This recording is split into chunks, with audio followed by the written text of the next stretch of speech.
Hello and howdy and welcome back to City Skylines 2. Today we are diving deep into the art of district planning.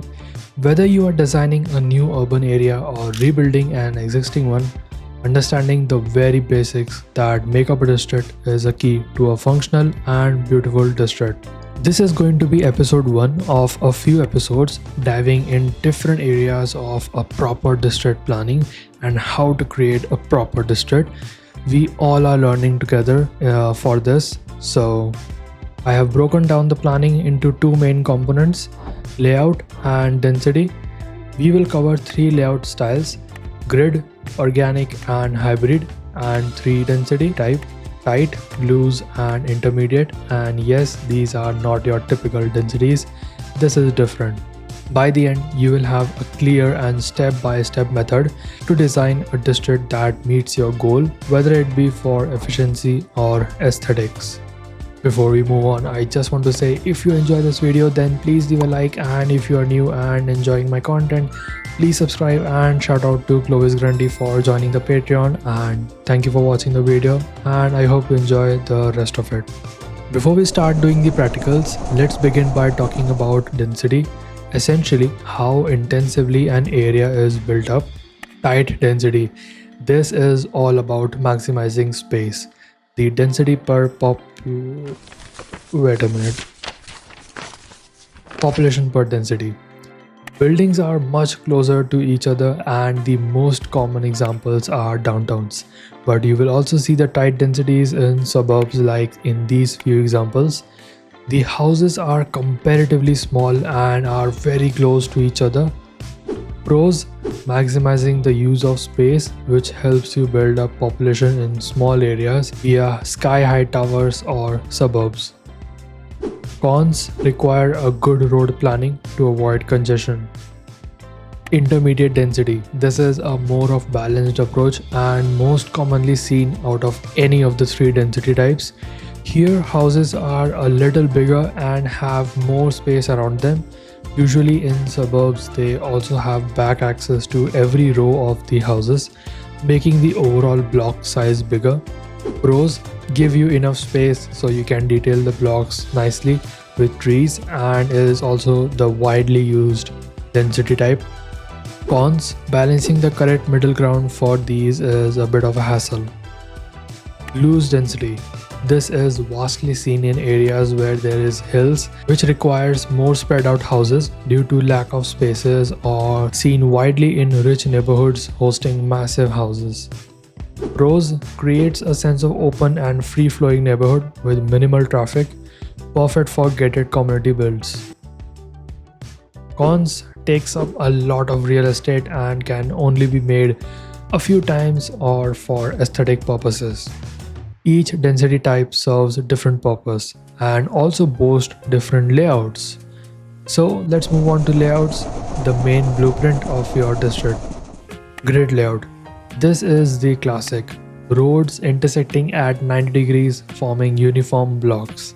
These can adapt very easily on the basis of how big the buildings are. Pros: these are simple to make and the best for suburbs or downtown. These are also very easy to expand. Cons: these can be boring or monotonous if used without any variation in size or angle. They also don't work well if there are any changes to the land, whether it be hill or valley. Organic layout. These are made for free-flowing roads with winding streets and irregular block. Using them in suburbs make the district look much more wealthy and lush and green. Pros: they can be very unique, thus minimizing the risk of being monotonous, and these also integrate really well with whatever landscape you place them in. Cons: because of the free-flowing pattern, expansions can be a bit difficult, and because they can take up so much real estate, using them a lot is not feasible. Hybrid layout. These layouts combine the regularity of grids with the flexibility of organic road, thus allowing you to overcome the monotonous of grid by introducing some variation and being efficient like a grid and being compact enough to overcome low population per area of the organic layout. Pros: can be mixed with either of the layouts very easily and also adapts to the landscape really well, making it feasible for hilly regions.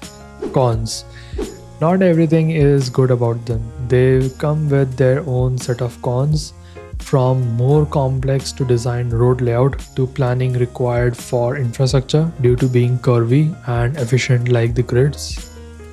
And as I mentioned, you can get different densities in each of the layouts.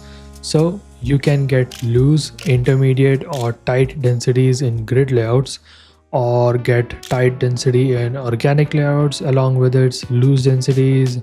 Same thing goes for the hybrid layouts as well. Here are some examples on the screen.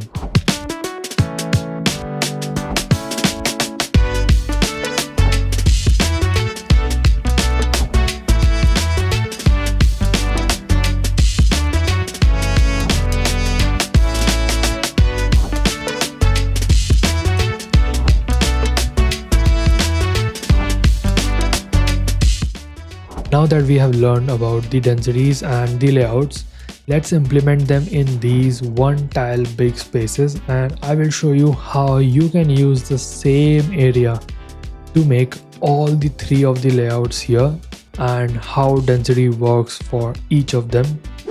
So here are 9 tiles laid out like this. The columns are layout, so grid layout, organic layout, and hybrid layout.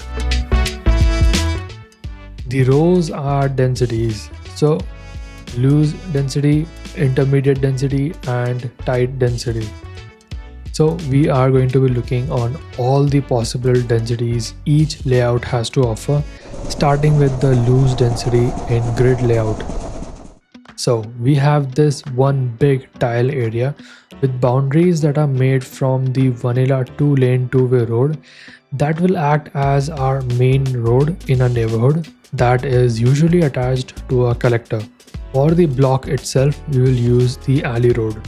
So what makes the layout in a grid have loose density? Well, ideally these layouts have big houses, which if translated to in-game are 5 to 6 cell deep. All the houses are not only a bit far away from the road, but also have a decent gap between each property, thus giving you more space to place trees and detailing. You can also take help of pathways or secondary road like alley road, which goes behind each property. Noting you have the wider vanilla road as the block road on which houses sit when you are using the alley roads, which in turn makes the whole block even wider or deeper. So over here we will make sure we are making the blocks 11 cell deep, which will house 5 cell deep houses, thus giving us 1 cell to spare on pathways. And if we come to find it and filter out 5 deep houses, I can start placing them with 1 cell gap between each property. And with the gaps that we have created, we can fit in some dense trees like the alders or oaks or spruce here to give it a more lush feel. And similarly, you can have either of 11 cell or 12 cell deep blocks. But to create some variation in the grids itself, you can have varying block sizes in terms of length, or straight up have a perpendicular block with the reasoning of a redeveloped area or repurposed land converted to residential area, and finish it off with some pathways in between if you wish to do so. Now coming to the loose density in an organic layout, and for the main road I will create a curved path using the 2-lane two-way road in this manner. Then using the alley road, we will start creating some wavy patterns here that can fit all nicely in the square tile.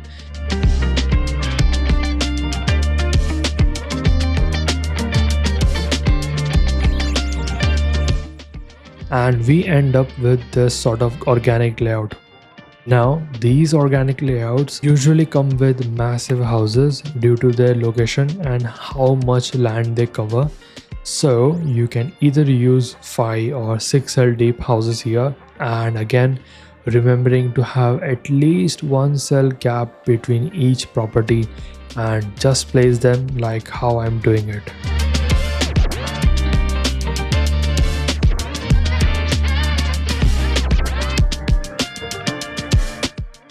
and you will end up with something like this. I have not been generous enough on the gaps that should be there between each property, but still, now if I start placing the trees, you will start to see the difference between loose density in grid layout and loose density in organic layout. This feels so lush, and having so much space given to the trees really helps it. And you ever have these types of empty spaces just placed commercial or offices? Usually in such rich neighborhoods you will have some commercial or office buildings here. Now coming to the loose density in hybrid layout. For this space I will start off with a road that I think I can extend for a while, which will allow me to plan other roads that will be crossing it. And though hybrid layouts are easy to build, planning them is the most difficult task if you don't have any references. And in no time, we will have a layout that looks something like this. We have the corner spaces here that are exactly 5 cell deep to house similar depth houses, and in between we have bigger 10 to 11 cell deep blocks just like we had in a grid layout. Now I will start plopping from the corner with the 5 cell deep buildings, and you will realize we have this corner road. Well, to tackle this we will use the cul-de-sacs that we have got in game to get a corner plot like so. Then later place some pathways in the middle of the blocks like we did before, and you will have a block that looks like this. And because this is basically grid pattern mostly with parallel roads, having big trees will be a difficult task unless you have some gaps in between each property. But regardless, if I zoom out, you can clearly see the difference in how much each layout looks in its loose density. Now, the process to create roads or layouts is same for other two densities with some minor differences here and there. So we will time jump a little to these pre-made layouts that I have created behind the scenes. The top one is intermediate density throughout the three different layouts, and the bottom one is tight density throughout the three different layouts. Let's start with the intermediate density grid layout, for which we have used 3 or 4 cell deep buildings, and this is how it is looking, and this is how it looks compared to the loose density grid layout on the right. And you can see how big the 5 to 6 cell deep buildings look and how deep the overall block looks. Whereas on the left the buildings are comparatively smaller with 3 to 4 cell deep, and overall block depth is also thinner.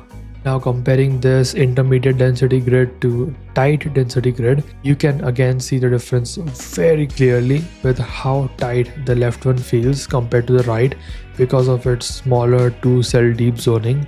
So for this tight density, either you can use 2 cell deep buildings or some 2x3 buildings, as they are also thin and you will have more of them crammed up in a same space.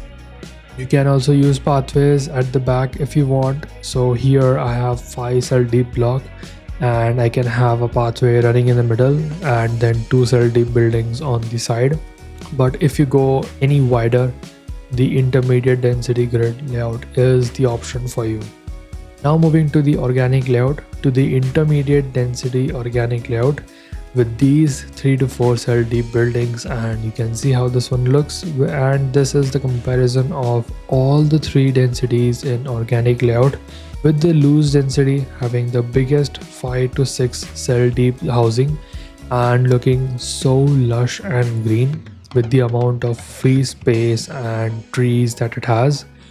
Whereas in the middle with the intermediate density with its 3 to 4 cell deep zoning and the buildings being a bit more close to each other, it is looking a bit cramped and a bit tight.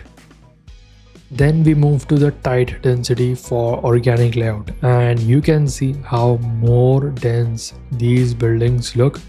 And I will say I have been a little generous for these and left some gap in between, and in some areas I have also used 3 cell deep houses.